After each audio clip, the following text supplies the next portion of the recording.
Ladies and gentlemen, welcome back to Mike, the Premier Business Radio program. I'm your host, Mike King. Appreciate you being here with me.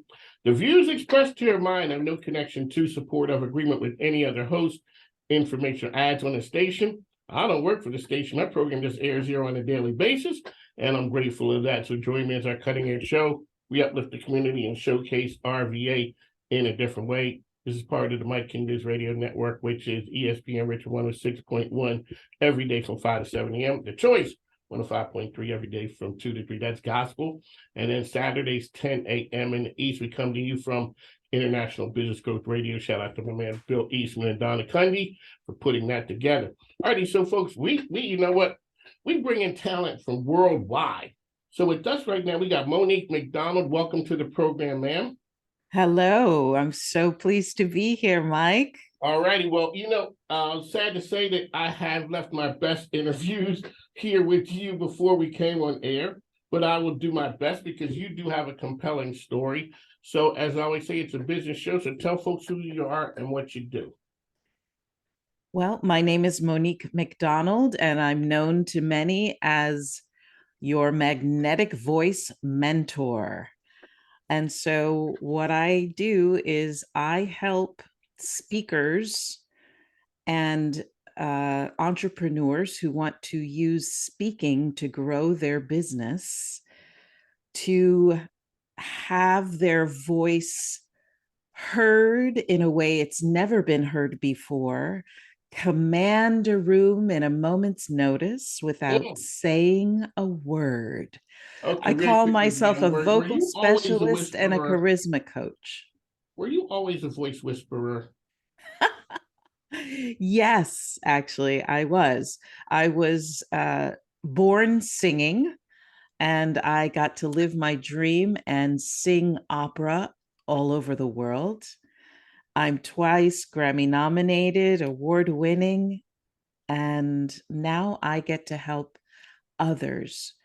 My mission is to empower 10,000 voices.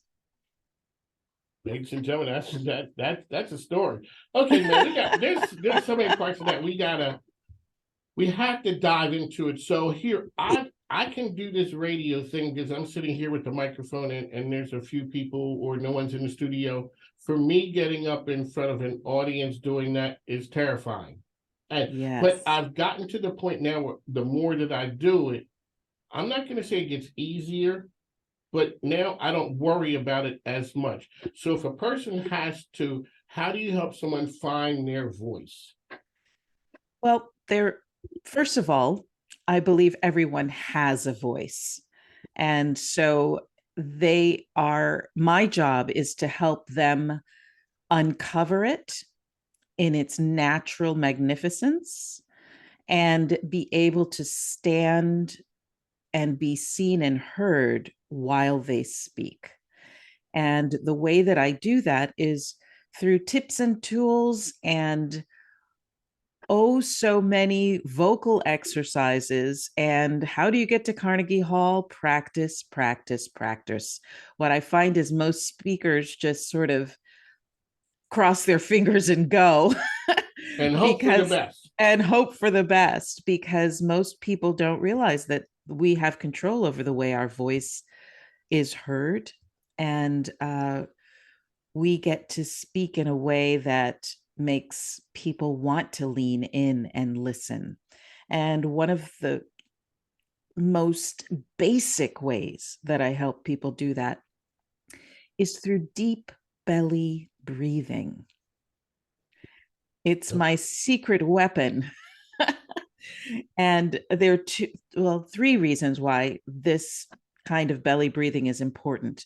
The first is when you breathe in that very deep way, it releases the diaphragm, which sends a message to our nervous system that we are safe. Oh, okay, ma'am. So it helps us realize we are safe.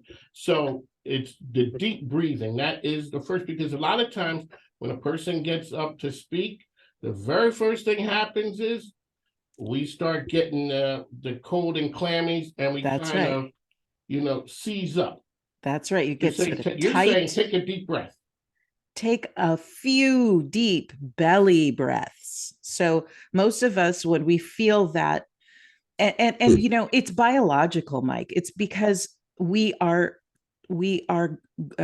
wired to stay within the herd where it's safe. When Yes. you step out apart from the herd, that's when people eat you or kill you.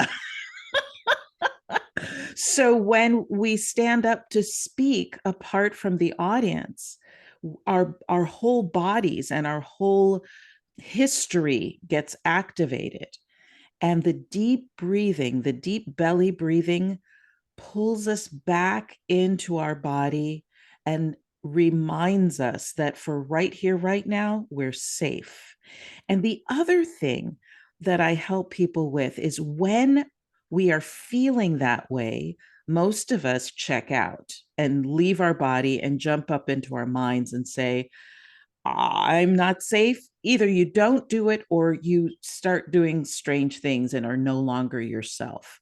But when you can stay in your body, belly breathe, and feel that jolt of energy that happens, what happens to us is that our focus gets laser focused, our eyes and ears become much more powerful, and therefore we are more compelling.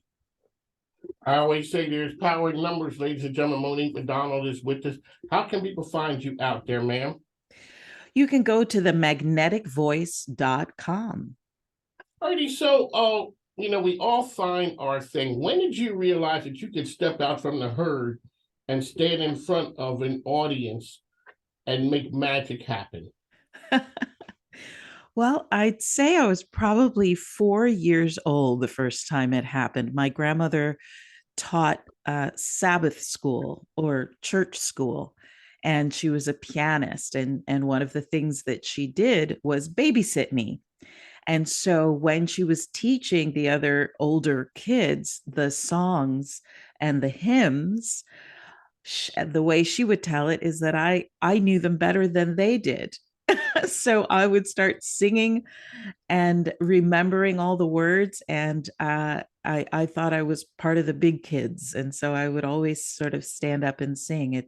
It's what I did. It's what I knew to do to make people feel good. Alrighty, so people show up at your doorstep and they need help with speaking because we realize speaking in business is very important. Speaking in sports is very important. It's the interviewing skills, or even speaking in, whether it's the entertainment business. You scaled highest heights. What is something that a person needs to do when they show up and they need help because they're interviewing, their speaking skills need to be addressed? One of the first things for I tell people when they come to me is to remember that it's not about them. What happens is we get so worried about how what we're doing, our presentation or our talk, our keynote talk, or we get so tied up in knots about how it's going to be received and what are people going to think. That's when the trouble ensues. When your message becomes more important than you, all of a sudden you start naturally taking those belly breaths and you speak from a place within you that is certain and powerful because you know that your message is necessary. Let's talk about the opera. It is something most people love to hear. I always think of Shawshank when they're standing there and they're looking up and the opera singing. Oh, That's the yes. extent of what I know and a lot of people do know. What's the lure, the magnetism about opera music, and people don't understand the words, but it's just something special. Well, I would say it's the same quality that I work with speakers to get. The great 13th century poet and philosopher Rumi said, There is a voice that doesn't use words. Oh, Listen. When a voice is connected to that divine spark within and then pours love and that energy that we all know and feel into the room, something magical happens. It literally vibrates the room. And I believe that your voice can vibrate the world. My voice can vibrate the world. Mike, you are speaking into a microphone, literally vibrating the airwaves, vibrating the world. And I believe that is the power of the human voice that most of us don't even realize. most of us don't realize it. Some of us find it later than others. There's a spiritual part that comes out about you that singing doesn't have to. It's not the voice. It's not the. It's not the musical side. It's something that's in you. Let's talk about what do you think that is. So it's a light that comes into a room. Like you said, some people have it and other people don't. We all try and get more of it. Ma'am, you have that. It comes. And did you always have it? And when did you know that you had something special? Well, it's so interesting. God, I love this conversation, Mike. By the way, thank you so much for having me here and getting to talk about this. It's really what I live for and what I truly believe. So thank you for asking all the right questions. um, it is something I also call myself a charisma coach, and most people laugh when I call myself that. They laugh because they don't believe that charisma is something that can be taught, right? It's it's something, that it factor that people just are usually, we say they're born with it, and you either have it or you don't. And what I believe is that we all have it, but most of us have been told to be quiet, to sit still, to shut up. And we dampen that energy, we dampen that light. But I believe if you are breathing, you have that energetic quality within you. Some people call it God, some people call it the universe, some people call it divine, whatever word you choose to use. It is the energy that is the life force that is within each and every one of us. And when you tune into it and speak from it or sing from it, something magical happens and everyone can feel it. It is something that I seem to have. Like both my parents were charismatic, and my sister is that way. I was more the person who's more introverted. I became well over the course of being married 40 years to a person who's more on the extroverted side. It sort of pulled me out, and coming doing this right here pulled me out even more because Yes. now it's not as a scary thought of I still don't like these networking meetings where I have to walk in and say, hi, my name is Mike. That's where I wear my name on everything. So we cut that first level. I love it. I wear my name on everything, ma'am. Yes, I do. And that way a person says, what's your name? I'm like, you can't read? That's my name, Mike King. Oh, okay. Because it's still that natural, that level of apprehension for me. But it seems to me I've gotten a little bit more the charisma side as I've gotten older. Maybe it's because I don't care as much, but now I see it like my mom and dad and my sister. They got the it. Well, I think it's like everything else, Mike. I feel like if you practice something long enough, it becomes more familiar and more comfortable. It may not be your favorite thing in the world, but there are also natural tendencies to, in the theater, we call it front of house and back of house.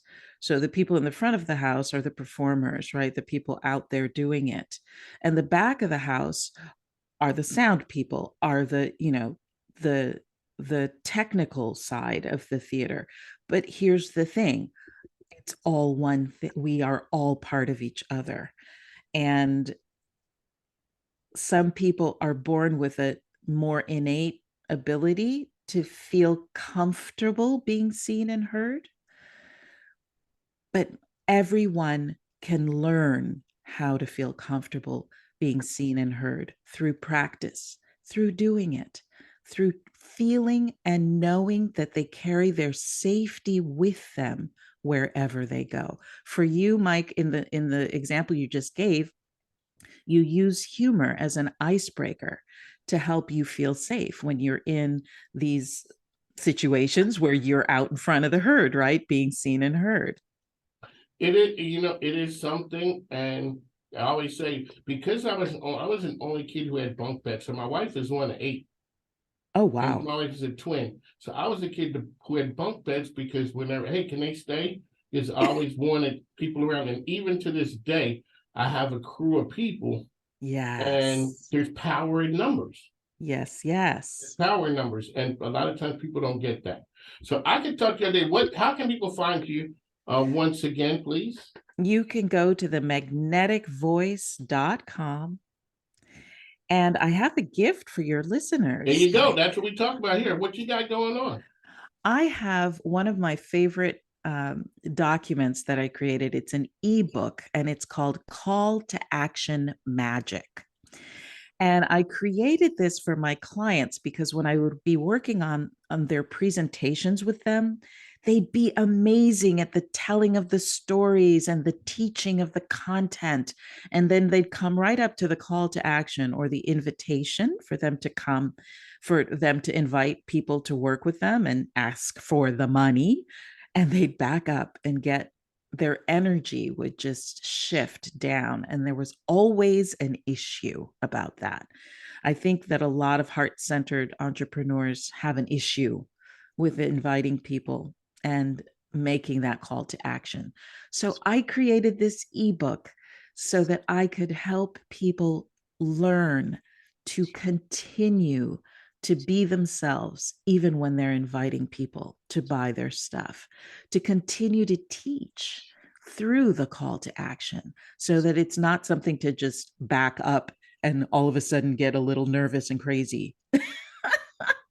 And so this ebook is Call to Action Magic, and you can find it at themagneticvoice.com. And that's my gift to your listeners here today. Well, Because like it is truly an honor. We're going to talk. We got to talk some more. See, because 30 minutes does not do you justice, ma'am. No, it does not. So, ladies and gentlemen, this has been Monique McDonald. This is the Mike King Biz Radio Network. Man, we'd like to thank you for your time, and we're going to be in touch because we got to talk some more. Oh, that would be my pleasure, Mike. And it's been an absolute honor and pleasure to be here with you this morning. Appreciate it. Thanks, now. Take care. Bye bye. Bye.